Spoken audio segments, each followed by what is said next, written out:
Mark your present students.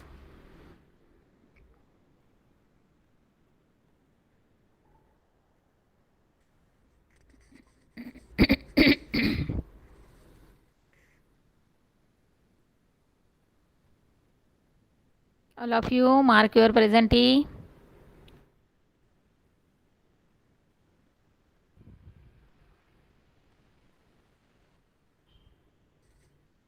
Yes. चला start करूया आपण. थोडंसं आपल्या सेमिस्टरबद्दल सांगते. मुलांना तुमचे दोनच मुलांचे पेपर सबमिट झालेत. बाकीच्यांनी पण सबमिट करा. म्हणजे चेक करून तुम्हाला टीचरकडे तुमचा रेकॉर्ड पाठवला जाईल. ओके. चला आपण आपल्या लेसनकडे वळूया. Let's start.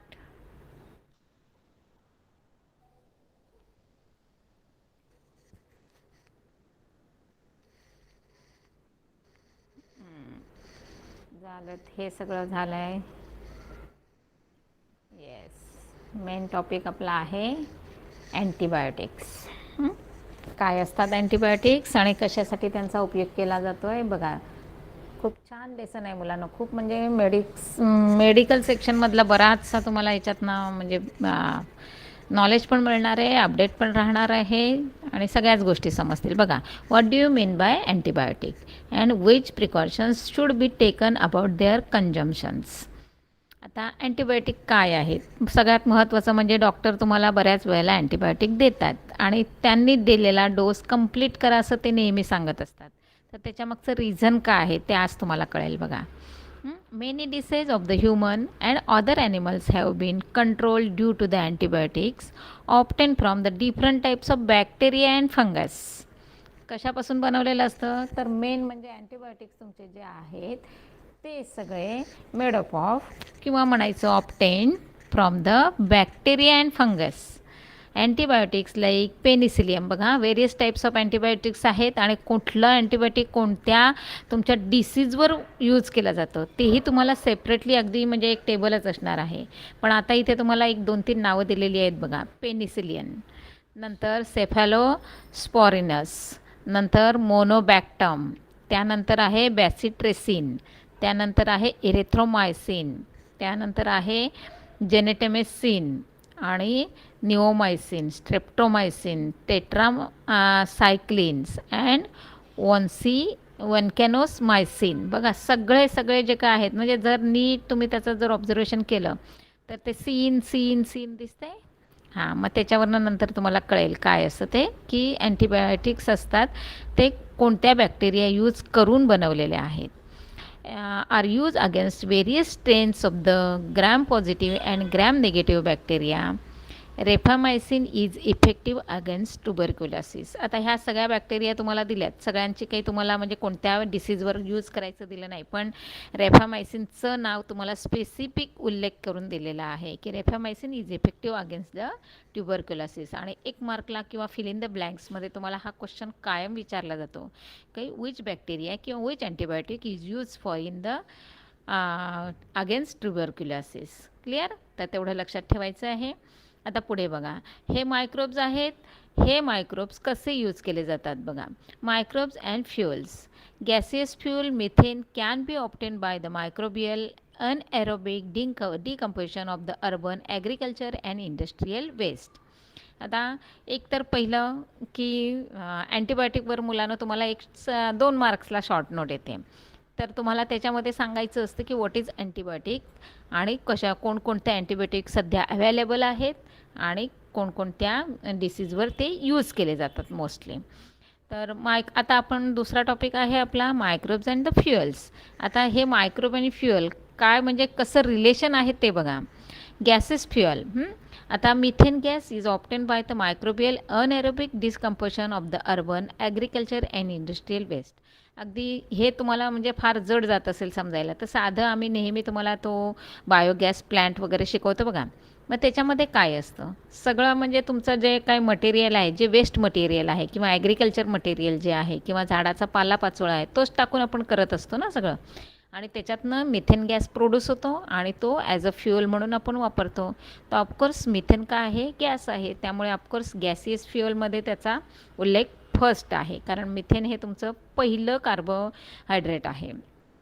Ethanol is an alcohol clean smokeless fuel obtained during the fermentation of molasses by the yeast and the Saccharomyces. बघा आता नेक्स्ट मिथेन नंतर कोणाचा नंबर लागतो? इथेनॉल. जर तुम्ही सायन्स 1मधले लेसन शिकला असाल तर तुम्हाला त्याच्यामध्ये पहिल्याच लेसनमध्ये तुम्हाला मिथेनॉल, इथेनॉल, ब्युटेनॉल असे बरेच चेनच्या याच्यात शिकवलेले असतील बघा.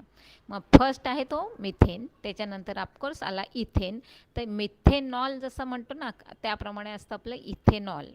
आता हा इथेनॉल काय आहे? अल्कोहोल आहे.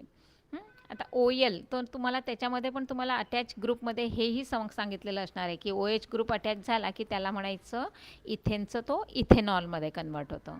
आणि त्याच्यापासून जे काही फ्युल किंवा ॲज अ फ्युल म्हणून जेव्हा आपण ते यूज करतो आहे तेव्हा त्याच्यातनं पोल्युशन 0 होत असतं मुलांना, म्हणजेच स्मोकलेस आहे ते. आणि हे कसं बनवलं जातं?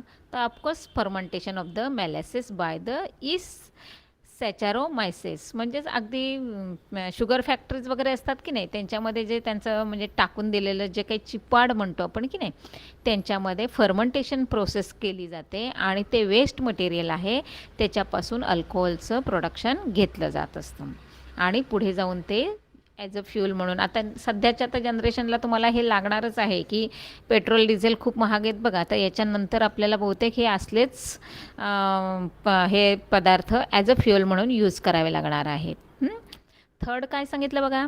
Hydrogen gas is considered to be the fuel of the future. काय सांगितलं? नेक्स्ट आलं बघा, hydrogen gas is use considered. म्हणजे समजा अगदीच शॉर्टेज झालं खूपच तर आपल्याला नेक्स्ट म्हणजे काही वर्षांनंतर हायड्रोजन गॅस तो ॲज अ फ्युअल म्हणून आपल्याला यूज करावा लागणार आहे. Hydrogen gas is release during bio photosynthesis in water in which bacteria perform the photo reduction. आता हा कसा तयार केला जातो? आपण छोट्या छोट्या याच्यामधनं म्हणजे इलेमेंट्सवर रिॲक्शन करून करत असतो किंवा मेटल्स नॉन मेटल्सवर ॲसिडची रिॲक्शन करून करत असतो. ते म्हणजे आपलं ह्याच्यामध्ये झालं, आपल्या लॅबोरेटरीमध्ये झालं. पण जेव्हा मोठ्या प्रमाणामध्ये हायड्रोजन गॅस तयार केला जातो तेव्हा ती प्रोसेस फार मोठी असते. मग ती कोणती प्रोसेस असते? तर bio photosynthesis of the biophotosynthesis in water. आणि त्याच्यासाठी मात्र बॅक्टेरियांचा वापर केला जातो, हे लक्षात ठेवा. कारण आपण जे आत्ता सगळं करतो आहे की नाही, लेसन शिकतो आहे की नाही, त्याच्यामध्ये मोस्टली आपण जास्तीत जास्त बॅक्टेरिया आपल्यासाठी कशा युजफुल आहेत आणि त्यांचा आपण वापर कसा करू शकतो हे टेक्नॉलॉजी आता आपल्या सध्या चालू आहे. Similar to the fuels, various industrial chemicals are also produced through the microbial process. Example काय दिलं आहे? Various types of alcohols, acetone, organic acids, fatty acids, polysaccharides that are used as the raw material in chemical industry. म्हणजे जेव्हा जेव्हा तुमच्या as a म्हणजे याच्यामध्ये इंडस्ट्रीमध्ये ज्या प्रोसेस चालतात की त्याच्यामध्ये तुमच्या वेरियस टाईप्स ऑफ केमिकल्स तयार केले जातात. विशेष करून त्यांनी नावं दिलेली आहेत की alcohol, acetone, organic acids, fatty acids. मग हे सगळं तयार करत असताना ॲज अ रॉ मटेरियल म्हणून काहीतरी लागतं की नाही.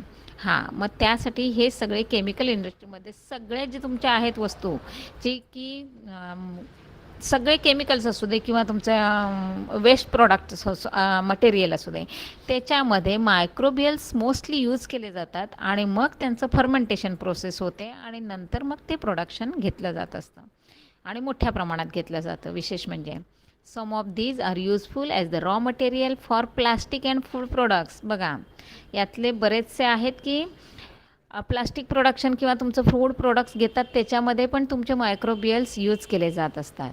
आता बायोफ्युअलमध्ये जेव्हा तुम्हाला शॉर्ट नोट विचारतात किंवा मुलांनो हे पिक्चर आहे बायोफ्युअल प्रोडक्शन हे पिक्चर आहे ते तुम्हाला असंच्या असं क्वेश्चन पेपरमध्ये इवन बोर्डच्या छापून येतं. आता हे कलरफुल आहे तिथे ब्लॅक अँड व्हाईट देतात पण या पिक्चरला तुम्हाला पूर्णपणे एक्सप्लेन करायचं असतं आणि there is 3 marks for it.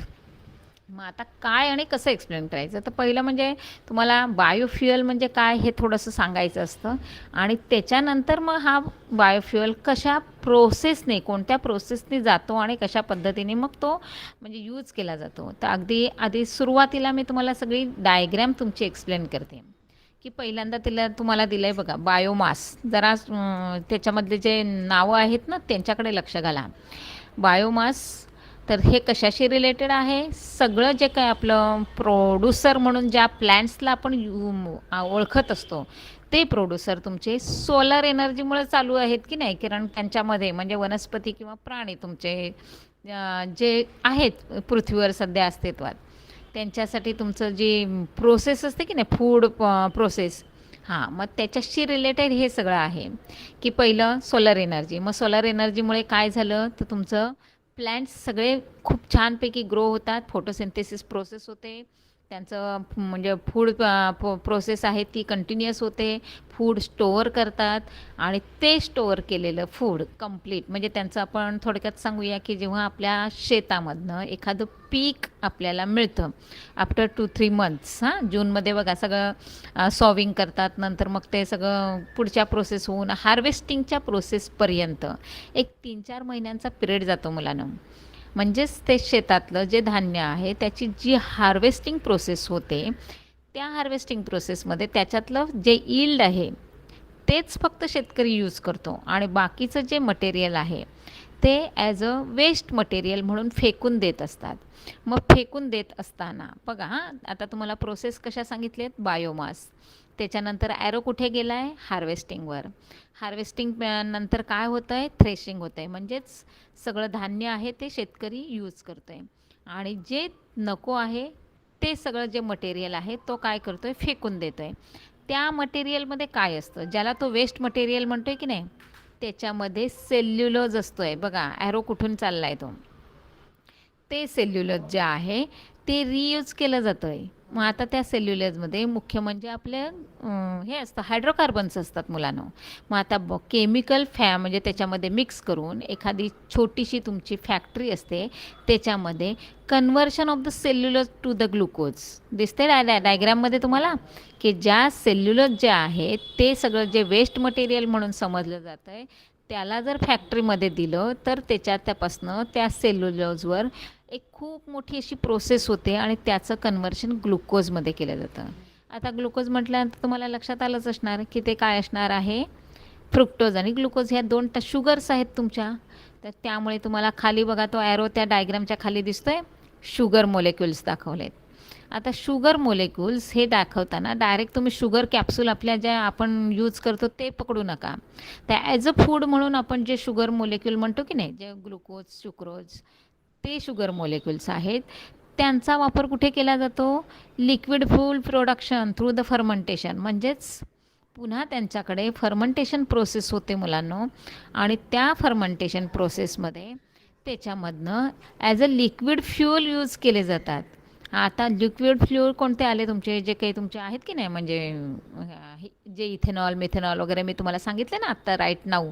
Petrol diesel नाही सांगत आहे मुलांनो, ते बायोफ्युएल आहेत. ते म्हणजे थोडक्यात सांगायचं ते आपल्या जमिनीतनं अंडरग्राऊंड काढले जातात आणि हे जे आहेत हे सगळे आपले ऑर्गॅनिक आहेत. हां, बाय फर्मंटेशन प्रोसेसमधनं आपण ते तयार करत असतो आणि ते फ्युएल मग कुठे यूज केले जातात? तर हे सगळे जे बायोफ्युएल आहेत हे तुमचे ज्या व्हेइकल्स आहेत त्यांच्यासाठी, म्हणजे आता नेक्स्ट काही वर्षांनी तुम्ही असंच करणार आहात, मग ते बायोफ्युएल यूज करणार. मग त्याच्यातनं काय तयार होणार आहे? तर त्याच्यातनं CO2 तयार होतो आणि सध्या आपण करतोय ना तो CO तयार करतोय, कार्बन मोनॉक्साईड किंवा कार्बन, कळते.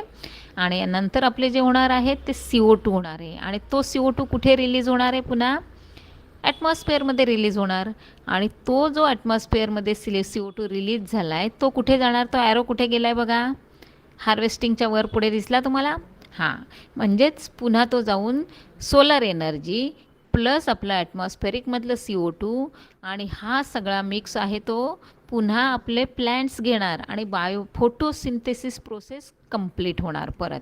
म्हणजे मोशन कसं चाललं आहे बघा ते, की तुम्ही कुठून ज्या प्लॅन्ट्सपासूनच आपण थ्रेसिंग, हार्वेस्टिंग सगळं करून करून जे काही बायोफ्युएल मिळवलं त्याच्यातनं पुन्हा जो CO2 तयार झाला तो पुन्हा CO2 त्या जे प्लॅन्ट्स आहेत ते फोटोसिंथेसिस प्रोसेससाठी यूज करणार. म्हणजे क्लायमेटमध्ये काय आपल्या जो म्हणतो ना आपण ग्लोबल वॉर्मिंग, तर ती प्रोसेसच होणार नाही मुलांनो, कारण जेवढ्या प्रमाणात तुमचा CO2 तयार होणार की नाही तो CO2 ते पुन्हा प्लॅन्ट्स यूज करणार आहेत, ॲब्सॉर्ब करणार आहेत फॉर द फोटोसिंथेसिस प्रोसेस. म्हणजेच हे बायोफ्युअल प्रोडक्शन आहे हे एन्व्हायरमेंटसाठी पण एकतर चांगलं आहे. एक पहिली गोष्ट म्हणजे रियूज केलं जातं, चेन केली जाते पूर्ण कंप्लीट त्याची. समजते सगळ्यांना? म्हणजे अशा प्रकारे जे ॲरो दाखवले त्या ॲरोच्या थ्रू तुम्ही ती डायग्रॅम एक्सप्लेन करायची आहे. क्लिअर सगळ्यांना? पुढे बघा. आता काय सांगितलं आहे तुम्हाला? Biofuel is import. आता एक्सप्लेनेशन देते बघा. म्हणजे ह्याच्यातलं तुमचं जे पुस्तकात दिले ते biofuel is important among the renewable source of good energy. किती छान सेंटेन्स दिलेला आहे. म्हणजे एक्सप्लेन करताना तुम्ही हे पहिलं सांगायचंच आहे की ते रिन्युएबल आहे, कुठेही त्याच्यामध्ये काहीही वेस्ट नाही आहे. मग कंटिन्युअस ते म्हणजे सर्क्युलरमध्ये चालू आहे. कळते? These fuels are available in solid. म्हणजे कोणत्या कोणत्या फॉर्ममध्ये मिळतं आहे ते पहिलं तर इन सॉलिड फॉर्म मिळतं आहे, इन लिक्विड फॉर्म मिळतं आहे आणि इन गॅसेस. म्हणजे तिन्ही फॉर्ममध्ये ते अवेलेबल आहे. मग आता सॉलिड फॉर्ममध्ये काय आणि कोणत्या ह्याच्यात मिळतं आहे तर ॲज अ कोल म्हणून, किंवा डंग, काऊ डंग वगैरे असेल तर, किंवा क्रॉप रेसिड्यूच्या फॉर्ममध्ये मिळत असतं. त्याच्यानंतर लिक्विड फॉर्ममध्ये काय मिळतं? व्हेजिटेबल ऑइल्स किंवा अल्कोहोलमध्ये. आणि गॅसेस फॉर्ममध्ये ते बायोफ्युएल कुठे मिळतं तर गोबर गॅस, कोल गॅस. क्लिअर सगळ्यांना? म्हणजे एकतर तुम्हाला लक्षात राहत असेल तर एक्सप्लेनेशनमध्ये एकतर नुसतं तुम्ही सॉलिड, लिक्विड अँड गॅसेस लिहिलं तरी चालणार आहे. आणि एक्स्ट्रा कॉन्फिडंट असाल आन्सरमध्ये तर सॉलिडचं एखादं एक्झाम्पल द्या, लिक्विडचं एखादं एक्झाम्पल द्या, गॅसेसचं एखादं. क्लिअर सगळ्यांना? जेव्हा तुम्ही व्हेरी मच शुअर असाल तेव्हाच द्यायचं. These fuels are easily available and in plenty of quantity. काय आहे? याचा शॉर्टेज नाहीच आहे मुलांनो. कारण जे नेचरमध्ये अवेलेबल आहे, दरवर्षी जर शेती केलीच जात असणार आहे तर हे सगळं जे तुमचं सेल्युलर म्हणून वेस्ट मटेरियल आहे ते तयारच होणार आहे. आणि त्याचा रियूज केला तर तुमच्याकडे हे सगळ्या गोष्टी म्हणजे रिन्युएबल आहेतच आहेत 100%. Clear? These are reliable fuels to the future. आणि हे आपल्या फ्युचरसाठी खूप इम्पॉर्टंट ठरणार आहे. क्लिअर सगळ्यांना? हार्डली 2 ते 3 मार्क्ससाठी तुम्हाला विचारलं जातं, त्यामुळे तेवढंच एक्सप्लेनेशन सफिशियंट आहे. नेक्स्ट बघा. Microbial pollution control. Solid waste, sewage and various pollutants are ever increasing with increase in pollution. आता लक्षात घ्यायचं आहे मायक्रोबियल पोल्युशन कंट्रोल. याच्यामध्ये तुम्हाला आता मी 3 टाईप वाचून दाखवले. एक तर सॉलिड वेस्ट म्हणजेच आपलं जे वेस्ट मटेरियल आहे, म्हणजे बाय इंडस्ट्री असू दे किंवा आपल्या रेसिडेन्शियलमधून असू द्या, काय आहे जे सॉलिड वेस्ट आहे ते. आता सेवेज म्हणजे काय तर थोडक्यात त्याला मराठी शब्द असतो मुलांना सांडपाणी. सांडपाणी याचा अर्थ तुमच्या याच्यामध्ये जे आपलं टॉयलेटमधनं जे जातं की नाही मुलांनो त्याला सेवेज म्हटलं जातं, म्हणजे सांडपाणी थोडक्यात. आणि तिसरं आहे व्हेरियस पोल्युटन्स. आता आपल्या या ॲटमॉस्फिअरमध्ये केवढे तरी पोल्युटन्स आहेत आणि आता तुम्ही शिकलेले पण आहात, त्यामुळे ते किती पोल्युटन्स आहेत ते सगळेच्या सगळे तुम्हाला ॲटमॉस्फिअरमध्ये जात आहेत, त्यांच्यावर कशा प्रकारे आपण कंट्रोल करू शकते. ओके. हां. Are ever increasing with increase in the pollution among with it ever increasing diseases and degradation of the environment are the world wide problems, especially cities in densely populated countries like India are affected with those problems. Life of the future generation will be difficult if the problems are not solved at the right time and right extent. Let us see the role of the microbes in the environment. आता ह्याच्यातनं तुम्हाला एक अगदी short but sweet सांगते बघा, की खेडेगावांमध्ये तुम्ही राहत असाल तर तुम्हाला माहिती आहे की जवळजवळ घरं असतात. एकतर ड्रेनेज सिस्टीम खेडेगावांमध्ये काहीही नसते किंवा अंडरग्राऊंड तर अजिबातच नसते.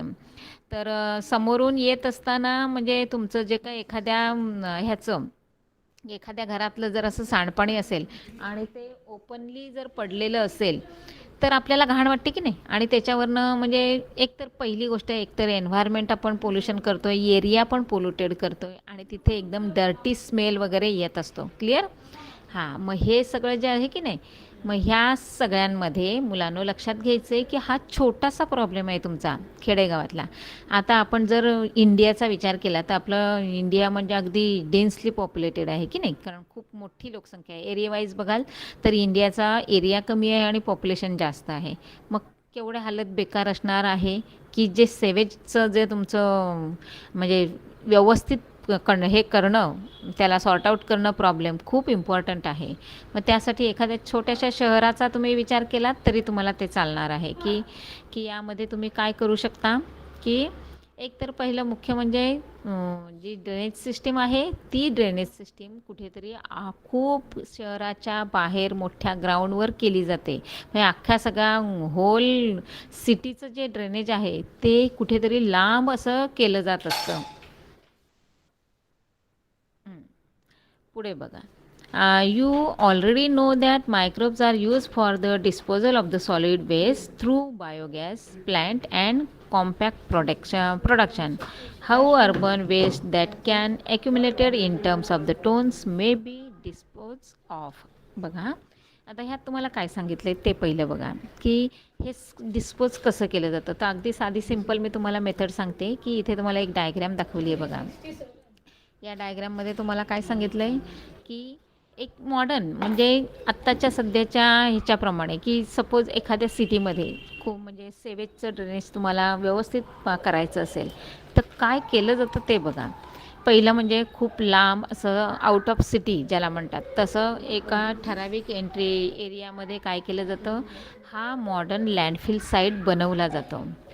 बनवल्यानंतर पहिलं मुख्य म्हणजे त्याचा कॉन्टॅक्ट आपल्या जमिनीशी तर येऊन चालत नाहीच मुलांना, कळतं आहे, कारण ते सगळं मग जमिनीमध्ये मुरलं जाईल. आणि आपण जेव्हा म्हणजे ह्याचं ना बोरवेलचं वगैरे पाणी घेत असतो तर ते त्याच्यासाठी आपल्याला हार्मफुल ठरू शकतं. मग पहिल्यांदा जे काही त्यांचं पीठ तयार केलं जातं की नाही, ते कसं केलं जातं, तर ते पहिलं प्लास्टिक शीट टाकलं जातं. जरा डायग्रामकडे बघा म्हणजे तुम्हाला कळेल. ते प्लास्टिक शीट दिसतं आहे, हां, ते प्लास्टिक शीट टाकल्यानंतर त्याच्यामध्ये काय काय केलं जातं ते बघा. काय केलं जातं, प्रोसेसिंग ऑन द सेवेज, म्हणजे सगळं जे अख्ख्या सिटीमधनं जे सेवेज गोळा केलं जातं ते पाईपलाईन थ्रू त्या प्लास्टिक शीटच्या आतमध्ये टाकलं जातं आहे, कळते. हां, त्याच्यावर काय केलं जातं, गार्बेज टाकलं जातं. त्याच्यानंतर सॉईलचं कव्हर केलं जातं. म्हणजे थोडक्यात बायोगॅस प्लॅन्टमध्ये जसे आपली छोटंसं एक युनिट असतं की नाही, सेम त्या टाईपचं हे असतं, पण मात्र याचा कॉन्टॅक्ट जमिनीशी येऊन देत नाहीत, म्हणून ते प्लॅस्टिक शीट टाकलेलं असतं. क्लिअर सगळ्यांना. आता हे सगळं प्रोसेस होत असताना त्याच्यामध्ये डिकम्पोजिशन करण्यासाठी बॅक्टेरिया सोडल्या जातात, कारण आजचा आपला लेसनच आहे ना बॅक्टेरियांचा. मग हे सगळं डिकम्पोजिशन होणं खूप गरजेचं आहे, म्हणून काय करायचं, त्याच्यामध्ये बॅक्टेरिया सोडल्या जातात आणि त्या बॅक्टेरिया त्याचं डिकम्पोजिशन करतात आणि डिकम्पोजिशन झाल्यानंतर मुलांनो त्याच्यापासून मिथेन गॅस तयार होतो. आणि मग तो मिथेन गॅस बाहेर कसा काढणार, मग त्यासाठी तुम्हाला एक मध्ये बघा मिथेन गॅसच्या म्हणजे गॅस बाहेर पडण्यासाठी एक रॉड लाईक स्ट्रक्चर ठेवलेलं आहे बघा. म्हणजे तिथून पाईपलाईन टाकली जाते आणि तो गॅस पुढे कलेक्ट केला जातो आणि पुढे फॉरवर्ड केला जातो. क्लिअर. मग आता जी प्रोसेस आहे ती कशी आहे ते बघा. Degradable waste being accumulated in urban areas is used for this purpose. Large pits are dug in open space far away from the residential area, and those pits are lined with the plastic sheet as the precaution against the pollution of the soil due to the leaching of the toxic and harmful material. Clear झालं सगळ्यांना की plastic sheet कशासाठी टाकलं जातं. म्हणजे जे मी तुम्हाला explain केलं होतं ते सगळंच्या सगळं तुम्हाला रिटर्नमध्ये आहे, की what is the use of plastic sheet, आणि मग नंतर मग कशाप्रकारे ते प्रोसिजर होते आणि मिथेन गॅस प्रोड्यूस होतं आहे. ओके. पुढे बघा. Compress waste of the dump in the spit, it is covered with the layers of the soil, sawdust, leafy waste and specific biochemicals. Bioreactors are mixed as the some places microbe present in the soil and other top layer decompose the waste. Completely filled pit is sealed with the soil slurry. Best quality compost is formed after few days. Such landfilling sites can be reused after removal of the compost. काय सांगितलं, second paragraph तुम्हाला सांगतो की काही दिवसानंतर तुमचं ते सगळं जे काय कंपोस्ट खत आहे ना ज्याला आपण म्हणतो की ऑर्गॅनिक तुमचं फर्टिलायझर आहे ते तयार होतं. मग ते ऑर्गॅनिक फर्टिलायझर पुढे एक म्हणजे काढून घेतलं जातं कुठे ज्या आपल्या फील्डमध्ये जिथे जिथे तुम्हाला यूज करता येईल तिथे तिथे केलं जातं. आणि त्याच्यानंतर हा जो आपला पीठ आहे तो पीठ आपला रिकामा होतो, एम्प्टी होऊन जातो. मग पुन्हा त्याला रियूज केलं जातं. सेम प्रोसिजर कंटिन्युअस चालू राहते. कळते? हां, एक पहिली गोष्ट म्हणजे ते एक तर रियूज होतं आहे, कंटिन्युअस त्याच्यामधनं ऑर्गॅनिक मटेरियल म्हणजे ऑर्गॅनिक फर्टिलायझर आपल्याला मिळत असतं. आता हे सगळं शिवाय दुसरी एक अजून प्लस पॉईंट त्याच्यामध्ये असा की ह्याच्यामध्ये जेव्हा ते सगळं स्लरी वगैरे टाकली जाते की नाही, तेव्हा त्या ह्याच्यातनं जे तुमचं पाणी आहे ते पाणी मात्र पुन्हा काय केलं जातं, एक वेगळ्या प्रोसेसने फिल्टर केलं जातं. आणि ते जेव्हा बाहेर येतं की नाही, तेव्हा ते जे पाणी आहे ते तुम्ही असं बाकीच्या छोट्या छोट्या गोष्टींसाठी सुद्धा ते वापरू शकता. का? तर त्याच्यामधल्या जे काही म्हणजे तुमचं हार्मफुल बॅक्टेरिया वगैरे आहेत किंवा ज्याच्यामधनं डिसीज स्प्रेड होण्याची दाट शक्यता असते, ते सगळं डिकम्पोज झालेलं असतं. क्लिअर सगळ्यांना? आता sewage management in villages. Domestic sewage is disposed of either in nearby soil or in biogas plant. However, in cities, sewage needs to be carried in processing unit and accepted upon by the microbial process. काय सांगितलं? आता अगदीच मी मगाशी सांगितलं तसं की खेडेगावांमध्ये काही अशा डोमेस्टिक हे लेवलला फार अशा म्हणजे प्रिकॉशन्स घेतल्या जात नसतात. जो तो आपला फक्त स्वतःच्या घरापुरतं चाललेलं असतं. त्यांनी म्हणजे असं तेवढ्यापुरतं. त्यामुळे त्यांच्या छोटे प्रत्येकाने अगदीच जे केअरफुल असतील त्यांनी स्वतःच्या एरियामध्ये कुठेतरी असा खोल खड्डा केलेला असतो आणि त्याच्यामध्ये सोडलेला असतं. अगदी खूप केअरफुल पर्सन असेल तर. नाहीतर मी तुम्हाला मगाशी सांगितलं तसंच की सगळं ओपनली चाललेलं असतं. क्लिअर? पण आत्ताच्या म्हणजे आत्ता राईट नाऊ जर आपण विचार केला तर थोडंसं लोक केअरफुल झालेत. त्यामुळे ते आपल्या एरियामध्ये थोडासा खड्डा करतात आणि तिथे सगळं ते सेवेज त्यांचं टाकलं जातं.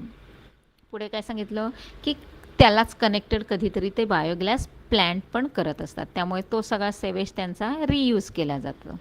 पण सिटीजमध्ये काय केलं आहे बघा. However, in cities, sewage needs to be carried to processing unit and accepted upon by the microbial process. Microbes which can decompose any compound as well as destroy the pathogen of the chlorella, typhoid, etc. are mixed with the sewage. बघा हा savage किती harmful असतं. का? तर पहिली गोष्ट म्हणजे त्या सेवेजमध्ये हार्मफुल बॅक्टेरिया किंवा हार्मफुल पॅथोजन्स आपण जे म्हणतो ना, ते कॉलरा टायफॉईडसारखे असतात. कारण सगळं ते वेस्ट मटेरियल आहे ना रे, म्हणजे सॉलिड वेस्ट म्हणतो ना आपण, ते ह्युमन बिंगचं असेल किंवा ॲनिमल्सचं असणार आहे, तर ते अतिशय हार्मफुल असतं मुलांना. म्हणजे त्याच्यामधनं एकतर वेगवेगळे डिसीज स्प्रेड होतात, पण एक ठराविक म्हणाल तर कॉलरा आणि टायफॉईडसारखे जरा जास्त त्याच्यातनं पसरण्याची शक्यता असते. They release methane and CO2 by the decomposition of the carbon compounds present in the sewage. Phenol oxidizing bacteria decompose the xenobiotic chemicals present in the sewage. आता अगदी फेनॉल ऑक्सिडायझिंग बॅक्टेरिया आहेत, नाव लक्षात ठेवायचं नीट. का? तर आपल्या ज्या सेवेजमध्ये जे काही तुमचं केमिकल्स वगैरे प्रेझेंट असतात त्यांचं डिकम्पोजिशन होण्यासाठी त्या झेनोबायोटिक जे बॅक्टेरिया आहेत की नाही, त्या यूज केल्या जातात. कारण का? तर जे म्हणजे एकतर पहिली गोष्ट म्हणजे पॅथोजन्स होतात डिकम्पोज किंवा ते नष्ट होऊन जातात. पण बाकीच्या गोष्टी डिकम्पोज होत असताना जेव्हा ते मिथेन गॅस वगैरे रिलीज होतात की नाही, त्याच वेळेला तिथे जे काही टॉक्झिक मटेरियल पण असतं की नाही मुलांनो, कारण सॉईल आहे आणि सेवेज आहे, बऱ्याच गोष्टी त्याच्यामध्ये असू शकतात. म्हणजे त्याच्यासाठी स्पेशली त्याच्यामध्ये फेनॉल ऑक्सिडायझिंग बॅक्टेरिया सोडल्या जातात आणि मग त्या डिकम्पोजिशन घडून आणत असतात. क्लिअर सगळ्यांना? पुढे बघा. The sludge that settle down in this process can again be use as the fertiliser. Water release after microbial treatment is environmentally safe. Microbes are used for the bioremediation of the environment polluted due to the sewage. काय सांगितलं? एक तर पहिली गोष्ट मी तुम्हाला diagram परत एकदा दाखवते की ह्यामध्ये जेव्हा मिथेन गॅस प्रोड्यूस होतो, सगळ्या जे तुमचं गार्बेज वगैरे आहे त्याचं डिकम्पोजिशन होतं, तेव्हा अगदी थोडं मटेरियल एक सॉलिड म्हणून ते बेसला जमा होतं आहे. कळतं आहे? मग ते बेसला जमा झालेलं जे मटेरियल आहे मुलांनो, ते यूज केलं जातं आहे. मग ते कसं यूज केलं जातं आहे? तर ते ॲज अ फर्टिलायझर म्हणून यूज केलं जातं आहे, काढलं जातं आहे. त्याच्यानंतर पाणी जे असतं त्याच्यावर जर मायक्रोबियल ट्रीटमेंट झालेली असेल तर ऑफकोर्स ते पाणी एन्व्हायरमेंटच्या दृष्टीने खूप सेफ झालेलं असतं आहे. आणि दुसरी गोष्ट की ॲज अ म्हणजे काय म्हणायचं त्याला, एक रॉ मटेरियल म्हणून ते कुठेतरी असं म्हणजे पिण्यासाठी ड्रिंकिंग पर्पजसाठी नाही वापरलं जात मुलांनो, पण बाकीच्या गोष्टींसाठी ते आपण यूज करू शकतो. म्हणजे सगळ्यात महत्त्वाचं काय, एन्व्हायरमेंटचं पोल्युशन आपण त्याच्याने कंट्रोल करू शकतो आहे. क्लिअर सगळ्यांना? पुढे बघा, clean technology. Human being has made very fast progress in technology. However, environmental pollution is also increasing with the same speed. Let us see way control over air, soil and water. जे main आहेत बघा, त्याला नावच दिलं आहे मुलांनो clean technology. का तर आपलं एकतर पहिली गोष्ट आहे एअर, सॉईल अँड वॉटर यांच्यामध्ये लॉट्स ऑफ क्वांटिटी आणि व्हरायटी ऑफ मायक्रोब्स प्रेझेंट असतात. मग आता human being has made very fast progress in technology. आपण सायन्सचा वापर करतो आहे ना, त्यामुळे आपण त्या सगळ्यावर एक एक पाऊल पुढे टाकलं आहे. काय केलं आहे, however environmental pollution is also increasing with the same speed. Let us see the way of control over air, soil and water pollution with the help of microbes. म्हणजेच एक थोडंसं आपण ज्या टेक्निक वापरलं की आपण ह्या सगळ्या सॉईल्समध्ये असणारे जे हार्मफुल बॅक्टेरिया आहेत त्यांच्यावर जर आपण काही प्रक्रिया केली आणि आपण त्याच्यामध्ये जर युजफुल बॅक्टेरिया सोडल्या, म्हणजे त्या तर आता तयार करतायत मुलांनो, आणि त्या तयार करून त्या आपल्याला युजफुल आहेत म्हणून त्या पुन्हा त्या सोडल्या जातात जिथे जिथे आपल्याला युजफुल आहेत तिथे, आणि त्याचा वापर करून मग त्या हार्मफुल बॅक्टेरियांवर आपण थोडंसं एक्स्ट्रा वर्क करून आपण आपल्या त्या ज्या पोल्युशन वगैरे आहे की नाही ह्या सगळ्यावर थोडासा कंट्रोल आणू शकतो आहे. म्हणजे एक म्हणतो ना त्याला इको फ्रेंडली वगैरे एन्व्हायरमेंट, त्या प्रकारे आपण ते करू शकतो. आणि because of progress in science किंवा progress in technology. Microbes have naturally ability to decomposition of the manmade chemicals. काय सांगितलं, आता हे सगळे मायक्रोब्स आपण यूज करतो आहे ते कशासाठी करतो आहे की बऱ्याच वेळेला आपण मॅनमेड केमिकल्स यूज करत असतो, म्हणजे ॲज अ फर्टिलायझर म्हणून फॅक्टरी आहेत ना आपल्या सगळ्या फर्टिलायझरच्या. हां, मग हे झाले तुमचे मॅनमेड केमिकल्स, पेस्टिसाइड्स हे झाले man-made chemicals.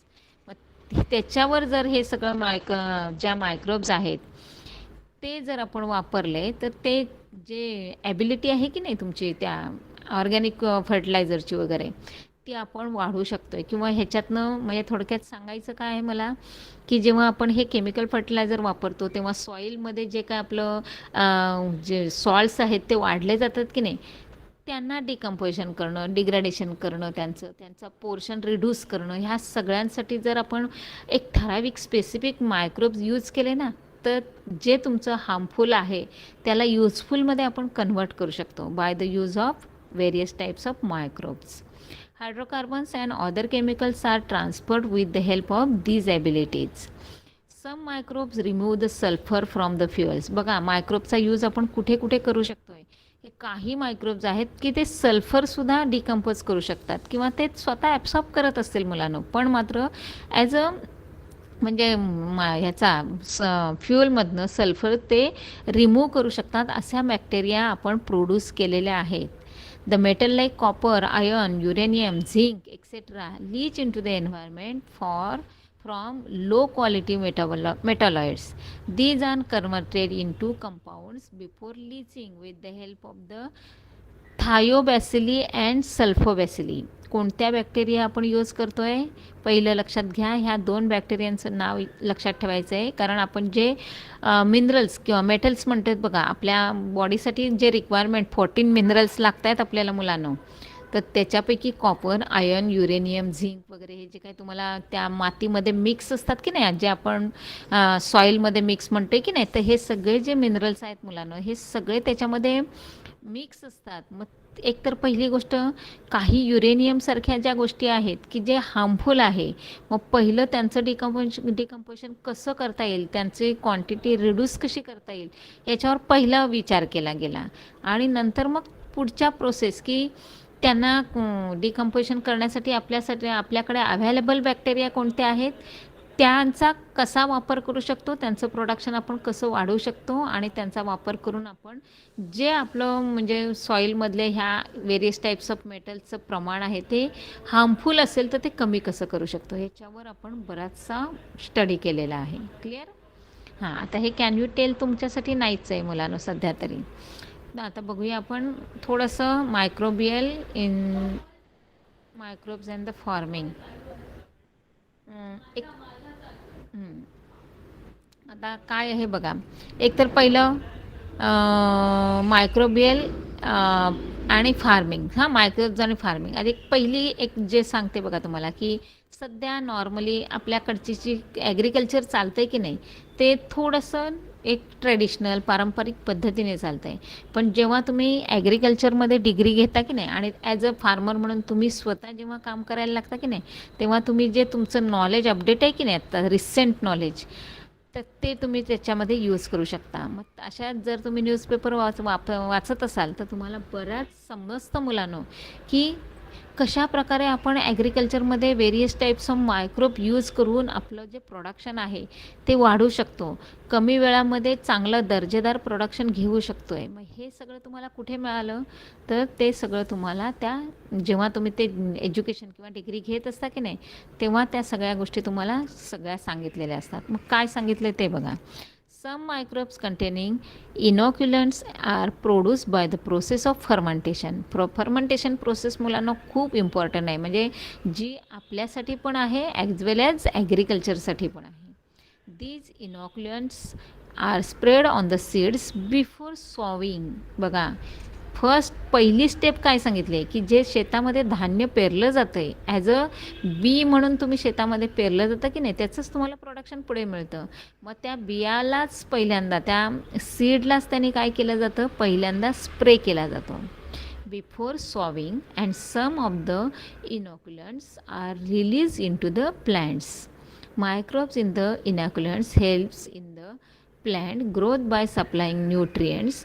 They improve the quality of vegetarian food. बघा, आता मी अगदीच सांगते तुम्हाला, की सिमला मिरची म्हटली तर तुम्हाला 2-3 प्रकारच्या सिमला मिरची दिसत आहेत. कॅबेज म्हणाल तर 2-3 प्रकारचे दिसत आहेत.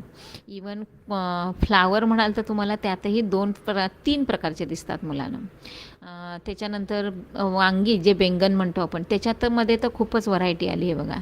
मग हे सगळं कसं अवेलेबल आहे, तर पहिली गोष्ट स्टडी केला त्यांनी, की एकाच टाईपचा प्रकार, एकच सीड आहे ते, पण त्याच्यावर जर आपण हायब्रिड केलं किंवा त्याच्यावर जर आपण काही प्रोसेस केल्या तर त्याचं न्यूट्रिशन आपण वाढवू शकतो आहे. समजतंय? मग ते मायक्रोब्स सांगितलेत त्यांनी, की with the help of microbes inoculants helps in the plant growth by supplying nutrients. They improve the quality of the vegetarian food. Solution containing azotobacter and artificial nitrogenous is use as the organic farming. म्हणजे बऱ्याच वेळेला आता तुम्ही शब्द ऐकला असेल मुलांना, की सगळे जे प्रोडक्ट आहेत, जे ऑर्गॅनिक प्रोडक्ट आहेत, त्याला जास्त डिमांड आहे, त्यांची कॉस्ट जास्त असते. पण सध्या आपण केमिकलचे जे म्हणजे प्रोडक्शन घेतले जातात की नाही, केमिकल फर्टिलायझर किंवा केमिकल्स वापरून, तर त्याला थोडंसं आता सध्या डिमांड कमी झालं आहे. आणि ऑर्गॅनिक फार्मिंग करणाऱ्यांचं जे काही प्रोडक्शन आहे त्याच्याकडे जरासं डिमांड पब्लिकचं वाढलं आहे. का? तर बिकॉज ऑफ अवेअरनेस. कारण आपल्या हेल्थच्या दृष्टीने हे ऑर्गॅनिक मटेरियल आपल्यासाठी खूप यूजफुल आहे. मग आता ह्याच्यासाठी जे बॅक्टेरिया यूज केले जातात त्या बॅक्टेरिया आहेत अझोटोबॅक्टर बॅक्टेरिया. क्लिअर सगळ्यांना? जे आपण ह्याच्यामध्ये नायट्रोजन फिक्सेशनमध्ये 8वीला वगैरे शिकलात तुम्ही, त्या बॅक्टेरिया. शिवाय त्याच्यामध्ये आर्टिफिशियल नायट्रोजिनियस गॅसेस, म्हणजे असे हे पदार्थ टाकले जातात. आता का? तर एक बघा, आपण केमिकल फर्टिलायझर यूज करतो त्याच्यामध्ये फॉस्फेट आणि अमोनिया हे दोनच, आपण युरिया वगैरे यूज करतो बघा. म्हणजेच थोडक्यात काय आहे, प्लॅन्ट्सच्या ग्रोथसाठी रिक्वायर्ड असलेला तुमचा जो नायट्रोजन हा महत्त्वाचा घटक आहे की नाही, तो. मग तो जर आर्टिफिशियल असेल तर त्याच्यावर ही प्रोसेस केली जाते, की कमीत कमी हार्मफुल तो झाला पाहिजे. आणि विथ द हेल्प ऑफ ह्या ॲझोटोबॅक्टर बॅक्टेरिया आपण ते काय करतो, कॉम्बिनेशन करतो आणि ऑर्गॅनिक फार्मिंग चालू केलं जातं. Soil pollution occurring due to the chemical fertiliser is prevented due to the use of these solutions. Fluoroacetamide like chemicals are mixed with the soil due to the use of the chemical pesticides in agriculture. काय काय सांगितलं आहे बघा. Soil pollution occurring due to the chemical fertilisation is prevented due the use of this solution. म्हणजेच आता एक असं असतं मुलांनो, ऑर्गॅनिक मटेरियल तर आहेच, पण सगळेच ऑर्गॅनिक फार्मिंग करत नाहीत. त्यामुळे काही लोक आहेत ते पुन्हा केमिकल फर्टिलायझर वापरणारच आहेत. मग तेव्हा जे सॉईल पोल्युशन होतं आहे त्याला पण आपण प्रिव्हेंट करू शकतो आहे. मग त्यासाठी हे अशा प्रकारचे सोल्युशन तयार केले जातात आणि सॉईलची फर्टायलिटी मेंटेन केली जाते. Clear? Fluoroacetamide like chemical are mix with the soil due to the use of pesticides in the agriculture. These proves to the harmful to other plants and animals as well as the cause skin disease to human. These pesticides in the soil can be destroyed with the help of microbes. काय second thing काय सांगितलं त्यांनी की अशाच प्रकारे बघा, these proves that the harmful to the plants, म्हणजे हे प्लांट्ससाठी पण हार्मफुल आहे. आणि दुसरी गोष्ट, जे शेतकरी वर्ग जो काम करतो आहे त्यांच्यासाठी थोडंसं स्किन डिसीजचे प्रॉब्लेम म्हणजे होऊ शकत आहेत. कळतं आहे? हां. These pesticides in the soil can be destroyed with the help of the microbes. म्हणजेच काही मायक्रोब्स आहेत की त्यांचा आपण तिथे वापर करायचा आणि ते हे अशा प्रकारचं जे काही म्हणजे त्रासदायक ज्या गोष्टी आहेत त्यांचं सगळं डिकम्पोजिशन करून आणतात, त्यांना डिस्ट्रॉय करतात आणि सॉईलची फर्टायलिटी ॲज वेल एज क्वालिटी मेंटेन करतायत. क्लिअर? बायो इन्सेक्टिसाइड्स, आता हे काय आहे बघा. एकतर केमिकल आपण वापरतो आहेच. हां. Bacterial and the fungal toxins which can destroy paste and pathogens can be directly integrated into plants with the help of biotechnology. Being toxic to insect, they do not consume the plants. Similarly to the bacteria, some species of the fungus and viruses are useful as the pesticides. Spinosad by the product of the fermentation by is the biopesticide. आता एक पहिलं म्हणजे सुरुवातीला आम्ही तुम्हाला म्हणजे जे पेस्टिसाइड्सबद्दल किंवा वेडिसाइड्सबद्दल सांगत असतो की नाही, तर ते डायरेक्टली तुमचं केमिकल असतं. पण आता आपण बायो इन्सेक्टिसाइड्स नाव दिलं आहे, ह्याचा अर्थ तिथे आपण मायक्रोब्स यूज करणार आहोत. म्हणजे ते इन्सेक्टिसाइड्स आहेत ते एकतर आपल्या रोग म्हणजे धान्याचं किंवा आपल्या जे काय आपण यील्ड घेणार आहोत त्याचं तर प्रोडक्शन वाढवणारच आहेत आणि शिवाय रोगापासून संरक्षण करणार आहेत. पण एन्व्हायरमेंटच्या दृष्टीने ते जास्त म्हणजे इको फ्रेंडली असणार आहेत. का? तर पहिली गोष्ट ते बायो इन्सेक्टिसाइड्स आहेत. मग त्याच्यामध्ये काय यूज केलं आहे, तर बॅक्टेरिया यूज केला आहे, फंगस यूज केलं आहे आणि त्याच्यामध्ये फर्मेंटेशन प्रोसेस झाली आहे. थोडक्यात सांगायचं आहे की बायोटेक्नॉलॉजीचा वापर केला आहे आणि त्याच्यामधले जे काही हार्मफुल टॉक्झिक मटेरियल आहे ते डिस्ट्रॉय केलं आहे. हार्मफुल जे पॅथोजन्स वगैरे आहेत ते सगळेच्या सगळे डिस्ट्रॉय केले, डिकम्पोज केलेत आणि विथ द हेल्प ऑफ काय केलेलं आहे, हे सगळं बायोटेक्नॉलॉजी वापरलेली आहे. आता ह्या बायो का म्हणायचं ते सांगते बघा. बायो याचा अर्थ तुमचे लिव्हिंग, मग लिव्हिंग ऑर्गॅनिझम कोणते असणार आहे किंवा लिव्हिंग थिंग्स कोणत्या आपण यूज करणार आहोत, तर आपण सगळं प्लॅन्ट्स यूज करत असतो मुलांनो. म्हणजे ज्या गोष्टी आपण करतो आहे की नाही ह्या आपल्या एक सगळे तुमचे पालापाचोळा असेल किंवा हार्वेस्टिंग केल्यानंतर थ्रेसिंग केल्यानंतर जे प्लॅन्ट्स म्हणजे शेतातलं जे टाकाऊ पदार्थ आहेत हे सगळे प्लॅन्ट्सच आहेत की नाही, मग त्याच्यापासून हे सगळं तयार केलं जातं म्हणून त्याला बायो इन्सेक्टिसाइड म्हणायचं. क्लिअर सगळ्यांना? पुढे बघा. Being toxic in the to insects, they do not consume the plants similar to the bacteria.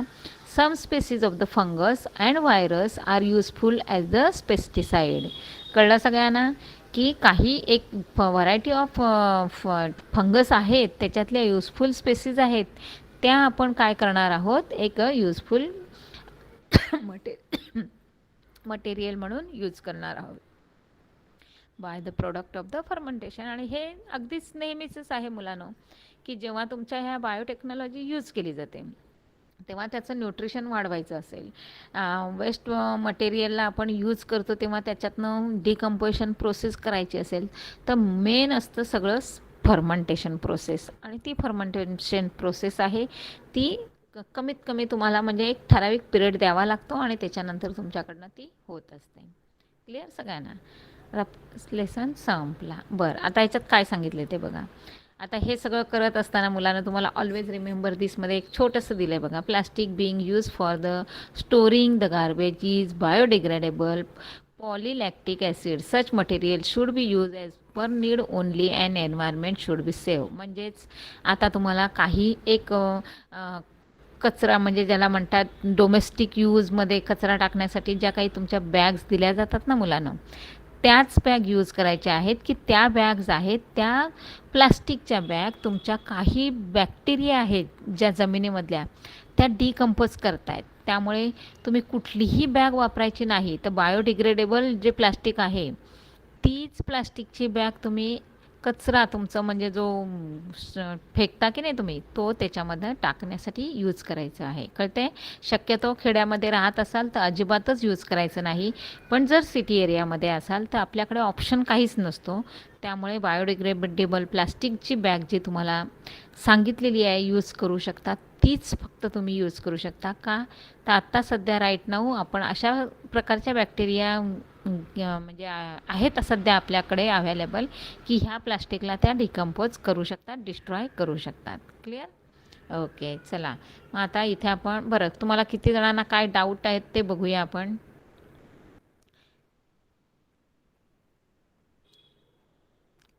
Clear झालं सगळ्यांना? लेसन समजला?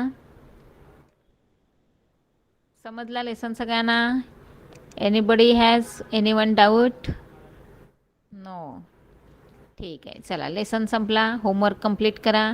आणि पुन्हा एकदा आठवण करते, जर तुमच्याकडे हे असेल टेस्ट तुमचं आता सब्जेक्टिव्ह टेस्ट आपली टेस्ट म्हणण्यापेक्षा सेमिस्टर आपली ज्यांनी लिहून नाही दिलेली आहे त्यांनी पुन्हा एकदा मला लिहून द्या. आपल्या ह्याच्यामध्ये पाठवून द्या. तुम्हाला तुमच्या मॅडमकडे रिझल्ट पाठवला जाईल माझ्याकडनं. ओके, चलो बाय बाय.